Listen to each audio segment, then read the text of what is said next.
Hey everyone, welcome back to the channel. In today's video, I'm going to show you how to fix if you are facing this error, this site can't be reached. So first go to your network icon. So as you can see, I am using Wi-Fi. So simply right click on your Wi-Fi icon, then click on open network and internet settings. Now click on change adapter options. Now right click on your Wi-Fi icon, then click on this properties.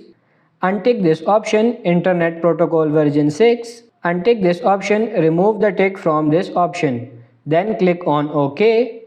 That's it. Now check if your internet is working or not. If you are still getting this same issue, again right click on this option, this Wi-Fi icon, and click on properties. Now select this option Internet Protocol version 4. Select this option, then click on properties. Now select this option obtain an IP address automatically, and then select this first option obtain DNS server address automatically. So choose both automatic options, click on OK, and now click on close. Now check your internet. If you are still getting the same issue, now move on to a third method. Check your proxy settings, go to your search box and type proxy, and you will get this option proxy settings. Just click on it. Now scroll down and you will get manual proxy setup.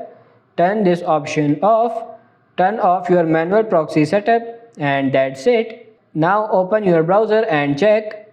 Your problem will be solved. If you are still facing the issue, the final method is go to this Wi-Fi again, right click on it, click on open network and settings. Now scroll down and you will get this option network reset. Just click on it and tap on this reset now. So this option will reset your network settings only. It will not affect your system data. It will only reset your network settings. And after that, just restart your PC and your problem will be fixed. So that's pretty much it for this video. I hope this video was helpful. If it is, like it and subscribe to the channel. Thank you.